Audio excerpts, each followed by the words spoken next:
ప్రియమైన వాళ్ళారా, ప్రభువైన యేసు క్రీస్తు నామములో మరి అందరికీ వందనాలు. ఈ దినము మన యొక్క బైబిల్ వాక్య పఠనము కొరకై మరి తీసుకునబడిన భాగం ఏంటంటే, అపోస్తలుడైన పౌలు మొదటి కొరింథీయులకు రాసిన పత్రిక 6వ అధ్యాయము 12వ వచనం. అన్నిటి యందు నాకు స్వతంత్రము కలదు గాని అన్నియు చేయదగినవి కావు. అన్నిటి యందు నాకు స్వతంత్రం కలదు గాని నేను దేని చేతను లోపరుచుకొనబడనొల్లను.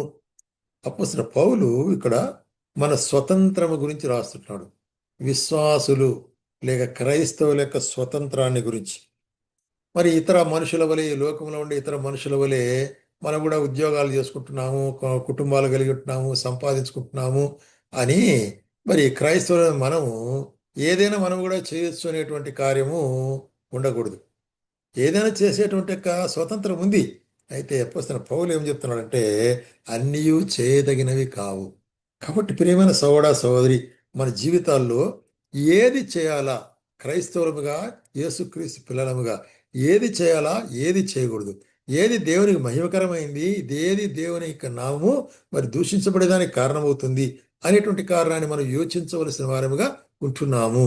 అందుకొరకే 10వ అధ్యాయంలో కూడా ఏమంటాడంటే 23వ వచనములో, అన్ని విషయముల యందు నాకు స్వతంత్రం కలదు కానీ అన్నీ చేయదగినవి కావు.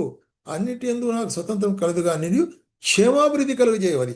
కాబట్టి యేసుక్రీస్తు ప్రభువును విశ్వసించిన మనం మన జీవితాల్లో ఏది చేస్తే దేవునికి మహిమ, మనకు క్షేమము అనేటువంటి కార్యాన్ని మనము గుర్తిరిగినప్పుడే అది మనకు ఆశీర్వాదకరంగా ఉంటుంది. కాబట్టి ఏదో నాకు స్వతంత్రం ఉంది కదా, నా ఇష్టం వచ్చిన చేసుకుంటాను, నా డబ్బు నా సమయం అంటే అది మరి దేవుడు దాన్ని ప్రోత్సాహపరచడు. కాబట్టి ఆయనలో ఉన్నట్టు మనల్ని ఆయన తన కృపచేత మనల్ని దినదినం భద్రపరుస్తున్నాడు. అందుకొరకే గలతీలకు కూడా రాస్తే ఏమంటాడంటే, గలతీలకు రాసిన పత్రిక 5వ అధ్యాయము 1వ వచనంలో, ఈ స్వాతంత్రము, ఇది యేసుక్రీస్తు మనకు అనుగ్రహించిన స్వాతంత్రము, క్రీస్తు మనలను స్వతంత్రులుగా చేసి ఉన్నాడు కాబట్టి మీరు స్థిరముగా నిలిచి మరలా దాస్యమును కాడి కింద చిక్కుకొనకూడదు అంటాడు.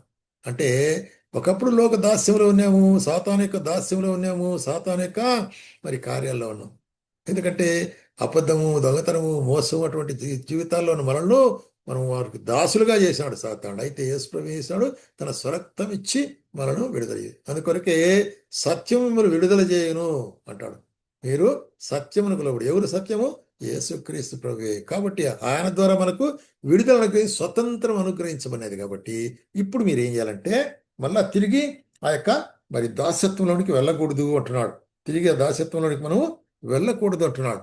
ఎట్లా అంటే అదే 5వ అధ్యాయం 13వ వచనంలో ఏం చెప్తున్నాడు, మీరు స్వతంత్రులుగా ఉండుటకు పిలువబడితిరి. అయితే ఒక్క మాట, ఆ స్వాతంత్రమును శారీక్రియలకు హేతు చేసుకునక ప్రేమ కలిగిన వారై ఒకరికొకడు దాసులయండు. కాబట్టి ప్రేమ కలిగిన వారై శరీర క్రియలకు హేతు చేసుకోకూడదు. ఈ స్వతంత్రం చెప్పాను కదా, నా యొక్క ఇష్టానుసారంగా నేను ప్రవర్తిస్తున్నాను దానికి హేతు చేసుకోకుండా మరి ఏం చేయాలా, ప్రేమ కలిగి ఒకరినొకడు మరి ప్రేమించట్లో మీరు లోబడి ఉండాలట. దాసులట్టే ఒకరొకరు ప్రేమించే విషయములో మరి అటువంటి విషయంలో మీరు మరి లోబడి ఉండవలసిన వారుగా ఉంటున్నారు అంటాడు అనమాట. కాబట్టి ఇక్కడ మనం గమనించే కార్యం ఏంటంటే 16, 17 వచనాల్లో కూడా మరి నేను చెప్పునదేమనగా ఆత్మానుసారముగా నడుచుకుని అప్పుడు మీరు శరీరేచ్ఛలను నెరవేర్చరు. కాబట్టి మనకి ఇవ్వబడేటువంటి మరి అడ్వైజ్ ఏంటంటే శరీరం ఆత్మకును, ఆత్మ శరీరానికి విరోధంగా ఉంటుంది. కాబట్టి శరీరం ఆశించేది పాప సంబంధమైనది, ఆత్మ ఆశించేది పరలోక సంబంధమైనది. కాబట్టి ఏది మంచిది కాదని వివేచించవాలి. అన్ని స్వాతంత్రమైంది కదా అని అన్నీ చేయకూడదు. అందుకొరకే పేతురు కూడా ఏమంటాడంటే 1 పేతురు పత్రిక 2వ అధ్యాయం 16వ వచనములో, స్వతంత్రులైండు దుష్టత్వమును కప్పిపెట్టుటకు స్వాతంత్రమును వినియోగపరచక దేవునికి దాసులై లోబడి ఉండి కదా. ఒకరికొకరు అంటే విశ్వాసులకు ఒకరికొకరు లోబడి ఉండి దేవునికి లోబడి ఉండి మీ యొక్క మరి స్వతంత్రాన్ని దుష్టత్వం విషయం కప్పెట్టుకున్నాడు. కాబట్టి దుష్టత్వం చేసి దాన్ని కప్పెట్టకుండా దాన్ని ఒప్పుకొనవలసిన వారుగా ఉంటున్నాము. అదే యాకోబు రాసేటప్పుడు కూడా 1వ అధ్యాయం 25వ వచనంలో ఏమంటున్నాడంటే, అయితే స్వాతంత్రమునిచ్చు సంపూర్ణ నియమమును తేరి చూచి నిలకడగా ఉండువాడు వాడు విని మరచువాడు కాక క్రియలు చేయవాడయుండుని క్రియల్లో ధన్యుడగును. కాబట్టి విశ్వాసుడు మనము ఈ స్వాతంత్రం మనకు ఇవ్వబడి ఉంటుంది కాబట్టి మనం ఏం చేయాలా? ఏదో చూచి విని విడిచిపెట్టేవారు కాక దాని ప్రకారం నడుచుకునుట, విశ్వాస ప్రకారము నడుచుకునుట. దానికి ఒక పోలిక కూడా చెప్తున్నాడు.